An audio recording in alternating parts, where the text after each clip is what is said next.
Pakinggan po natin ito sinasabi ni Opposition Senator Rodante Marcoleta na siya daw ay anytime pwedeng arestuhin. Pero sandali, meron na bang warrant of arrest? Kasi alam ko siya ay iniimbestigahan ng ombudsman, nag-file siya ng kanyang sariling sinumpaang salaysay, under evaluation pa yung kaso, doon sa isapi ng 75 million na donasyon na kanyang tinanggap sa tatlong kanyang kaibigan. Isa doon ay si Mike Defensor, before na siya ay tumakbong senador. Ito'y nangyari noong 2025. At hindi naman niya itinanggi. Inamin niya yan na hindi niya isinali doon sa statement of contribution na ipinail before COMELEC na nire-required sa loob ng 30 days after election. Ito, ganito yung sinasabi. Pakinggan nga natin. Totoo ba ito? At ano ba yung kanyang gustong palabasin dito si Senador Marcoleta? Maaari pong ako'y arestuhin sa araw na ito o kung hindi man ngayon sa mga susunod na araw sa kadahilanan po na kailangan po nila na magkaroon po ng katiyakan na yun pong pag-iimbestiga, yung pagsisiyasat doon sa napakalaking nakawan na nangyari sa kasaysayan ng ating bansa ay tuluyan ng malimutan.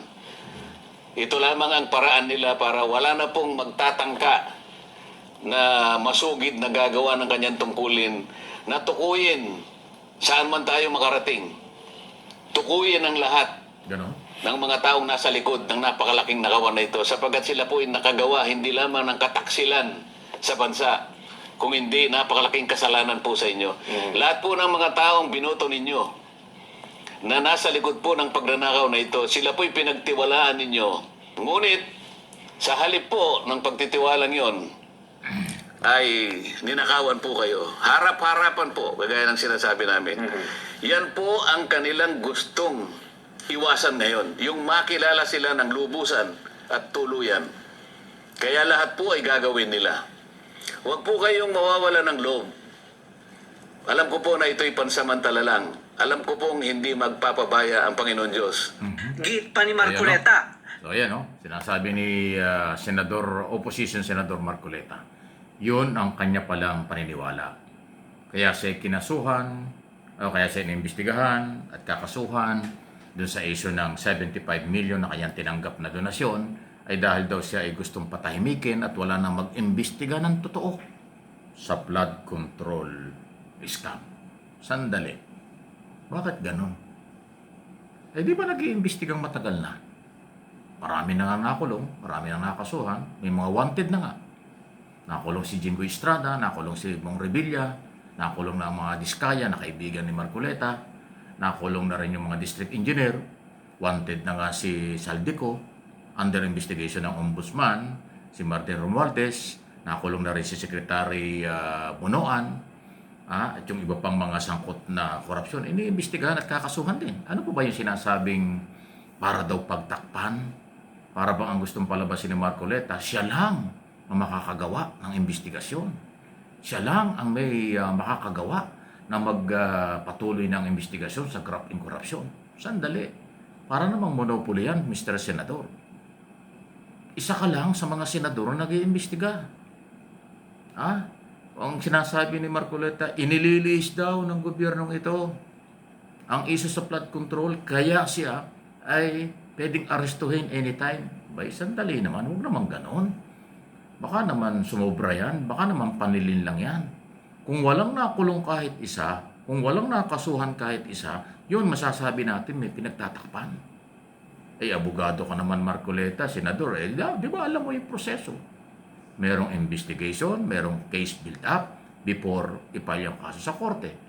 Hindi naman yung pinagbintangan ka ngayon, bukas aarestuhin ka na. Hindi naman ganun. May proseso.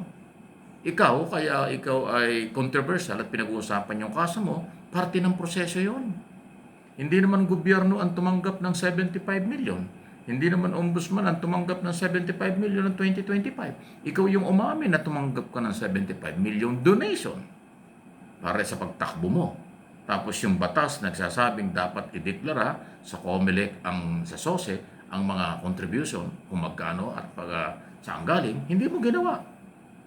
Tapos na mag-imbestiga yung ombudsman, sabi ng ombudsman, ang COMELEC, sabi niya wala na silang jurisdiction kasi nung tumanggap ka ng donation, hindi ka pa kandidato, kaya sila walang jurisdiction. Pero dahil korupsyon yan, ang ombudsman ang merong karapatan doon mag-imbestiga. Binigyan ka ng pagkakataon, nagsumiti ka ng sinumpaang salaysay. Eh bakit naman ngayon na sinasabi mo ganyan? Para walang mag-imbestiga ng katotohanan? Hinaharas ka, para ipakukulong ka, para hindi na lumabas ang katotohanan? Ganun ba yun? Sandali, hindi yan tama. Maaaring may maniniwala sa iyong kaalyado mo. Pero ako, walang personalan, issue lang. Huwag naman nating linlangin ang mga Pilipino. May proseso ang lahat. Huwag niyong isurkat na kayo lang ang may karapatan. Kayo lang ang makapagbibigay ng hustisya. Kayo lang ang makakagawa nun. Hindi totoo yun. Ginagawa na ng Senado ang investigasyon matagal na. Ginagawa ng DPWS, Department of Justice, Office of the Ombudsman, ang kanilang trabaho sa pag-iimbestiga niyan. Na-file na ang kaso, marami nang nakulong, marami nang kinasuhan, marami nang wanted, marami pang susunod. Paano? Di ba yun ang nangyayari? Ang hindi maniniwala dyan, nagbubulag-bulagan kayo. Wow! Kaibigan ko pa naman si Senador Marcoleta, bakit kaya ganon? Sir, walang monopoly sa talino. Sir, walang monopoly sa kakayanan sa mag-imbestiga. Lahat may kakayanan mag-imbestiga. Huwag mo naman sabihin, ipakukulong ka, mawawala na ang katotohanan. Hindi ko naman alam kung bakit kayo ipakukulong. Wala pa naman eh. Meron na bang warrant of arrest? Wala naman eh. Baka sinasabi mo, anytime, pwede ka nang hulihin ngayon at saka bukas. Wala pa namang warrant of arrest eh. Ako sa tingin ko, wala pa. Wala akong nakikita eh. Baka naman gusto mo lang galitin ang mga Pilipino. Baka naman gusto mo lang i-challenge sa mga Pilipinong magalit sa gobyernong ito na pinapalabas, hinaharas ka. Hindi ka imbestigahan kung wala kang problema. Hindi ka kakasuhan kung walang ebidensya. Yung trabaho mo sa Senado, hindi naman pinakikialaman. Hindi naman pwedeng senador ka, hindi ka na pwedeng kasuhan kung may paglabag sa batas. Hindi naman ibig sabihin nasa Senado ka, above the law ka na. Hindi naman ibig sabihin senador ka o malakas kang tao sa Pilipinas, hindi ka na pwedeng imbestigahan. Wala namang ganun. Real talk lang tayo. Tinuturing ko pa rin kaibigan si Senador Marcoleta until now at kilala ko niyan kahit hindi kami nakikita ng personal niya. Kahit minsan, hindi pa kami nakita ng personal niya. Hindi ba kami nagkasalubong niyan sa kahit anong lugar. Pero dati madalas ko ni-interview kasi bilib na bilib din ako sa kanya. Lalo na nung congressman pa lang siya. Pero ngayon maging senador o lately bago natapos yung kanyang pagiging congressman hanggang ngayon ay parang nag-iba at malaki ang pagkakaiba. Di ba? Kung ano ang dahilan, ay bahala na kayo. So, walang personalan issue lang. Sa tingin ko po, wala pang warrant of arrest. Sa tingin ko, kaya na-imbestigahan, may problema. Pero sa tingin ko rin, hindi mawawala ang paghahanap ng katotohanan kung ikaw ay makukulong dahil sa iyong problema. Marami nag-iimbestiga. Ginagawa nila ang trabaho nila. Huwag naman natin din langin ng mga tao, pambihira naman buhay yan,